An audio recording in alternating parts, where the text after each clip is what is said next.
Yo, halo guys, balik lagi ya. Sekarang kita lanjutin lagi materi kita berikutnya ya.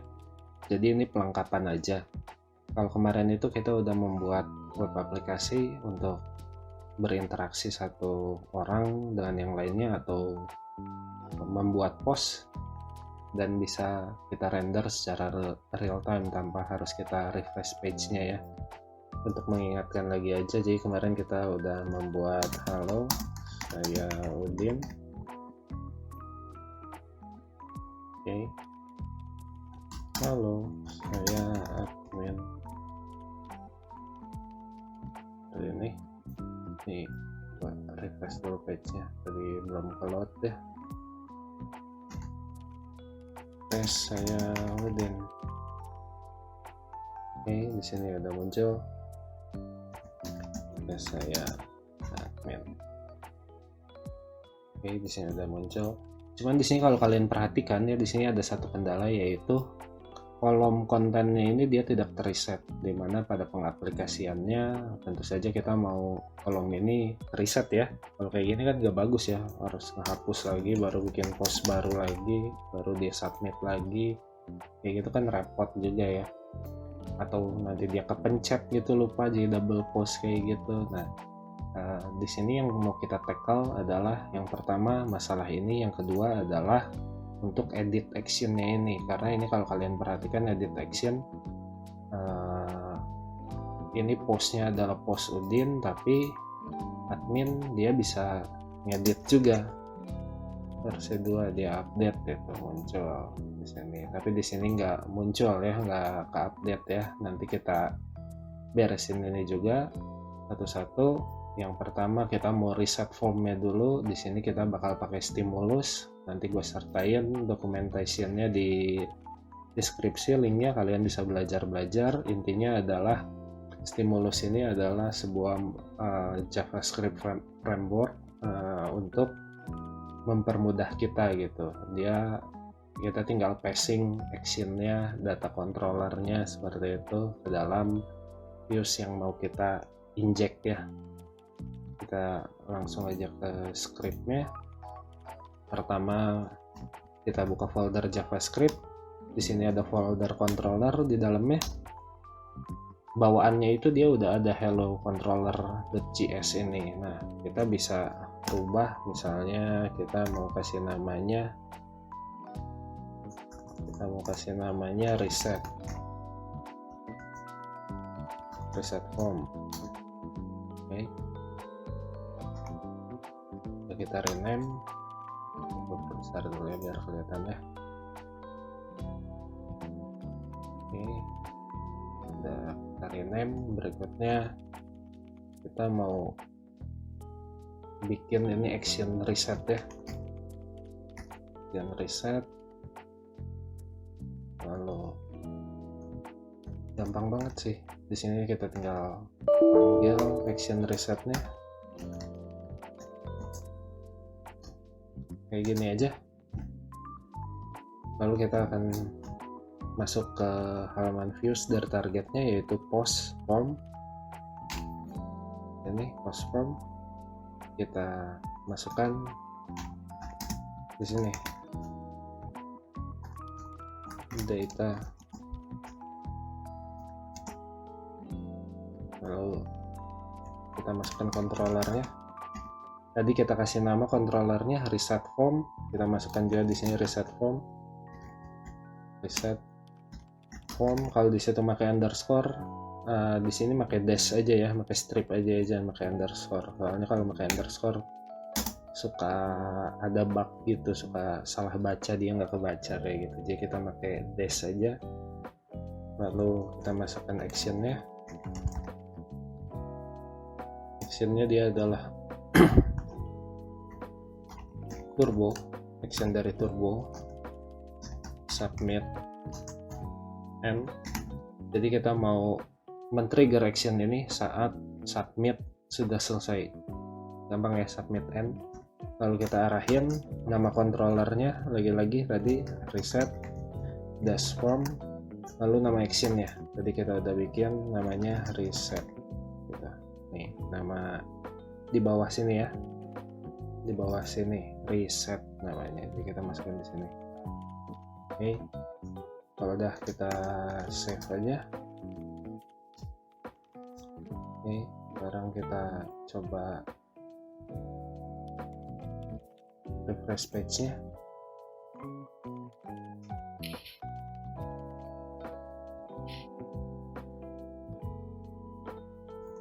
Ini seharusnya reset. Oke, update di halaman si admin, lalu formnya pun ke reset gitu. Jadi udah beres masalah kita untuk reset form ini. Berikutnya kita mau handling untuk urusan edit ini. Jadi sekarang ini kalau kita edit, ini seharusnya reset versi 2. Nah, update.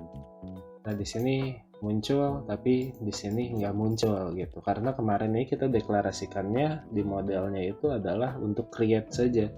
Jadi di sini kita tinggal tambahin aja after update ya, untuk postnya. Kita buka modelnya, kita buka post modelnya. Oke, kita buka post modelnya. Di sini kita tambahin after update commit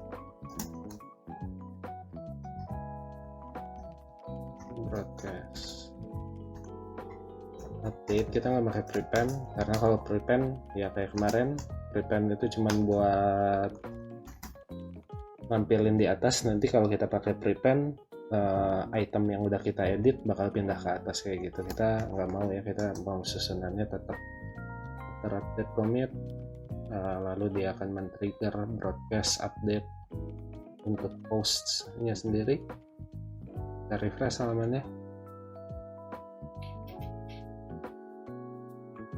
halamannya, kita coba yang ini, yang di bawah. Lihat yang ini, kalau kita update ini versi 3 update. Nah, sekarang di kiri hijau udah muncul versi 3 tanpa harus nge-refresh halaman. Yang jadi permasalahan berikutnya adalah ini, kalau kita perhatikan ini adalah post dari Udin.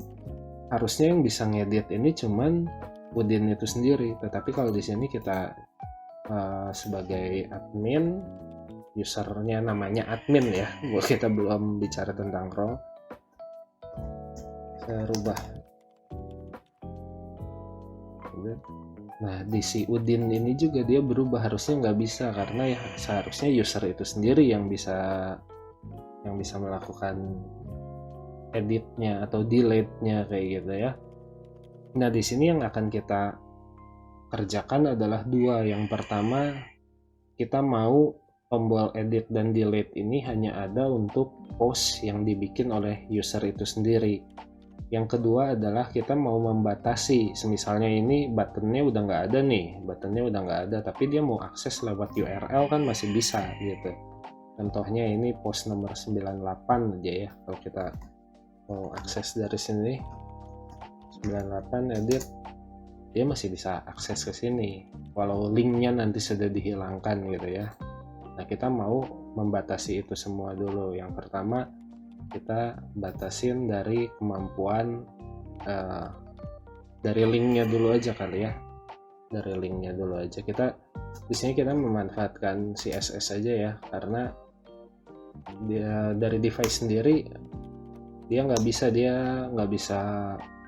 Jadi untuk Hotwire ini dia nggak bisa memasukkan global variable, dia harus lokal variable.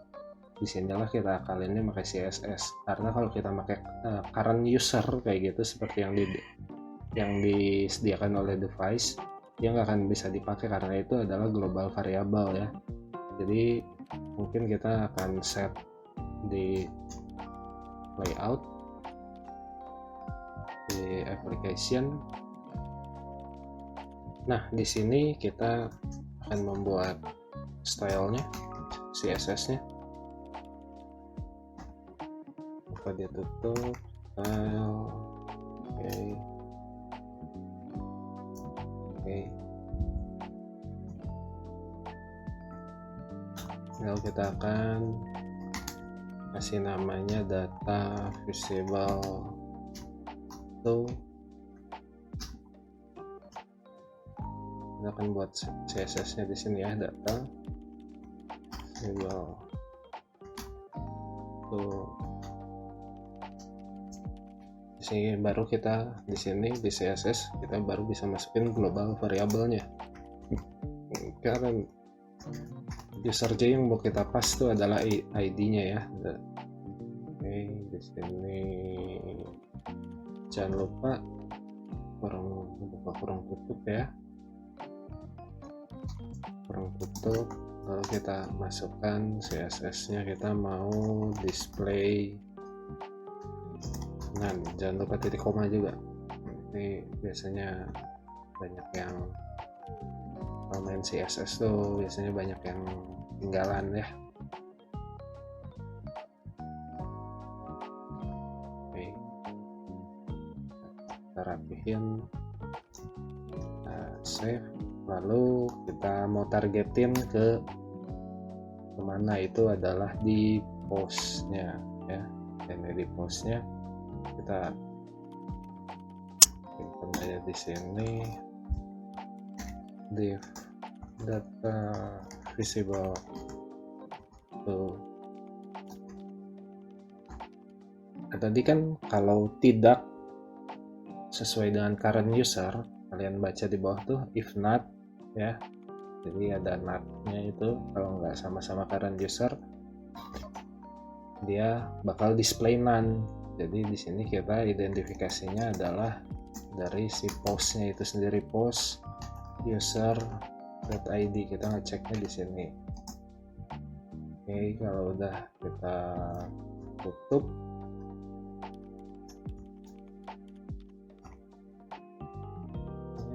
kita save, kita cek,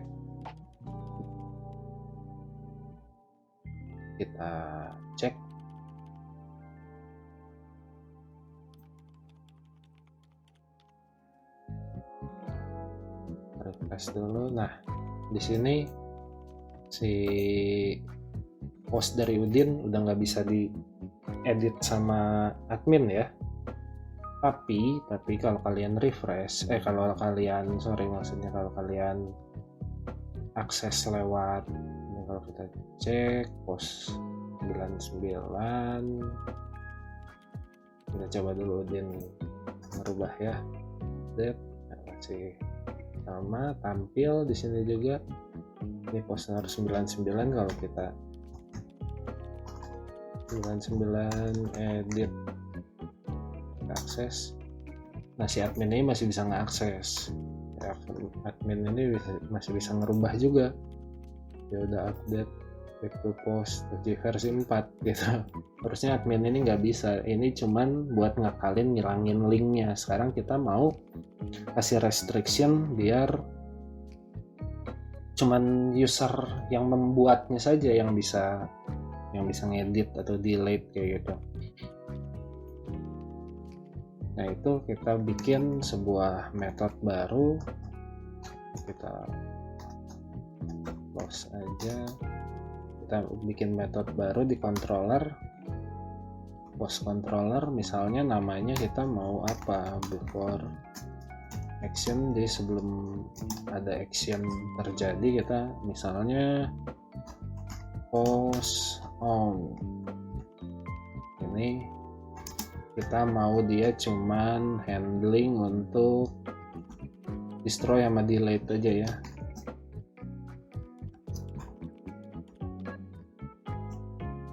Destroy dia nggak bisa ambil, terus edit, halaman edit nggak bisa, halaman update nggak bisa, action update maksudnya action destroy, action update, sama halaman edit.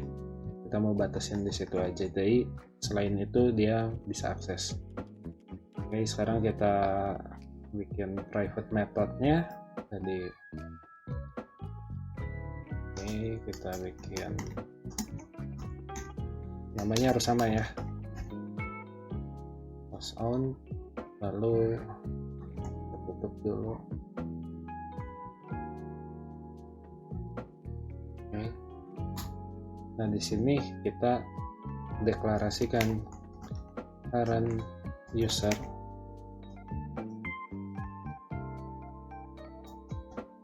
unless jadi kalau tidak gitu ya, unless current user sama dengan post user. Oke, kalau dia kita mau redirect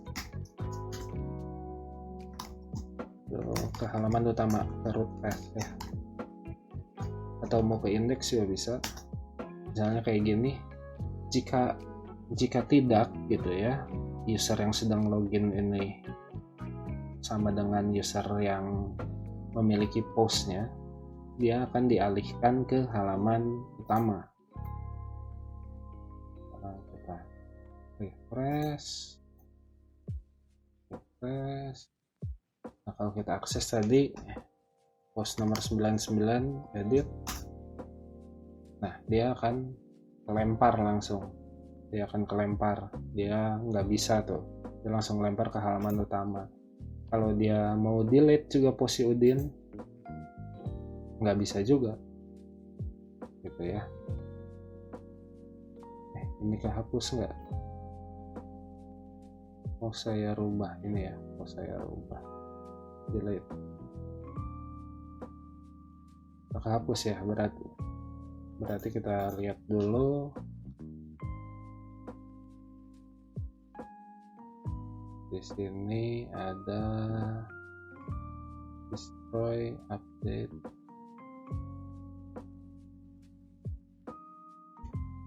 Oke, di sini kita ada typo ya. Destroy kurang R. Nah, kita refresh lagi. Seharusnya nggak bisa sih ya. Kalau tadi masih bisa kehapus, ini seharusnya nggak bisa. Nah ini postnya si Udin ini ya, kita delete, nggak bisa, dia kepental. Postnya si Udin kalau kita lihat masih ada ya, ini postnya Udin ya. Kita coba satu lagi yang baru terus hapus. Oke, kita hapus, nggak bisa, dia kepental gitu. Tapi kalau si Udinnya sendiri yang mau ngedit, nah dia ke update nih, Udinnya sendiri yang mau hapus, dia bisa ngehapus gitu. Kenapa nggak tampil di sini? Karena yang tadi ya, kita belum deklarasikan, harusnya kita deklarasikan di postnya tadi, sama kayak tadi juga halnya di modelnya. Kita belum nge-broadcast ya untuk action dari delete ini ya.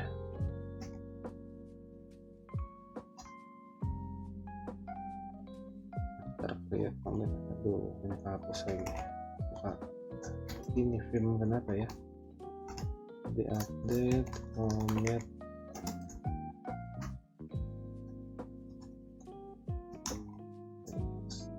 update to post, lalu after destroy commit broadcast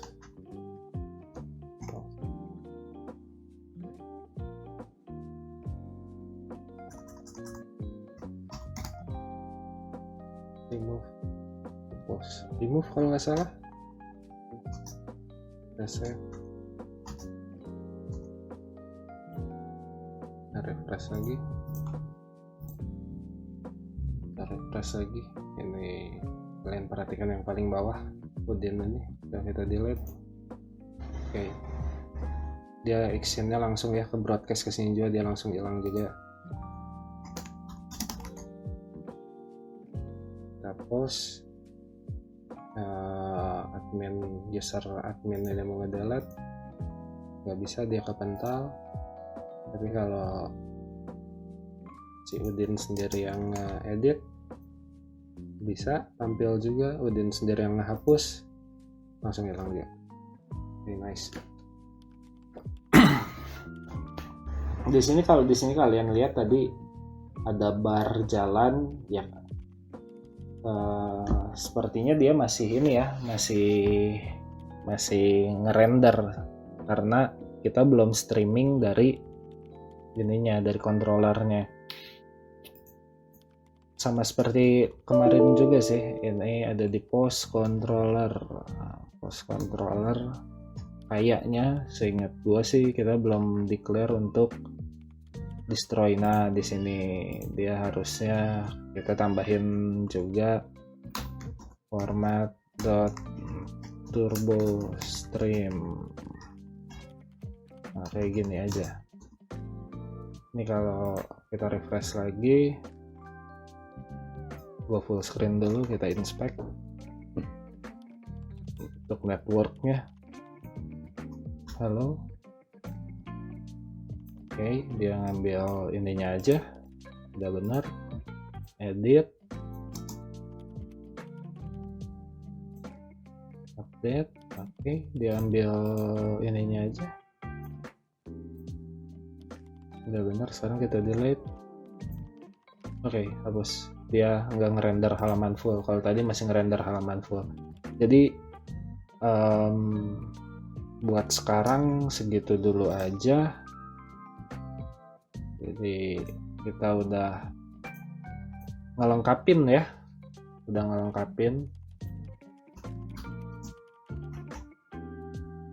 tes lagi. Oke, benar. Update udah tampil juga. Nah kita udah ngelengkapin semua kebutuhan kita, semuanya udah tampil secara real time. Juga untuk pembatasan restriction dari akses untuk edit sama delete-nya sendiri. Lalu juga kita sudah membuat reset form menggunakan stimulus. Berikutnya ke depannya kita mau coba tambahin asosiasi baru, yaitu komen. Jadi postnya ini bisa dikomen, bisa dikomen sama user, lalu si komennya itu sendiri adalah milik dari user. Jadi kita bisa tahu ini komennya siapa yang bikin, ngekomen di post mana, kayak gitu. Kita berikutnya bahas seperti itu kurang lebih sih ya. Jadi untuk sekarang sih segitu dulu aja. Thank you semuanya yang udah nonton. Kritik sarannya boleh banget ya. Gue masih belum tahu ini mau nge-build channel ini seperti apa. Kalian lebih suka sharing aja, atau kalian suka pelajaran kayak gini gitu, konsep-konsep dasar kayak gini, praktek coding kayak gitu, atau kalian cuman suka dengerin cuap-cuap sharing kehidupan sebagai programmer tapi kayaknya nggak asik ya, nggak ada codingnya gitu ya, atau apapun lah. Kalian bisa komen di bawah. Kalau suka videonya kalian boleh like, kalau nggak suka videonya kalian boleh dislike. Udah sih segitu aja. Thank you ya boys ya, selamat siang.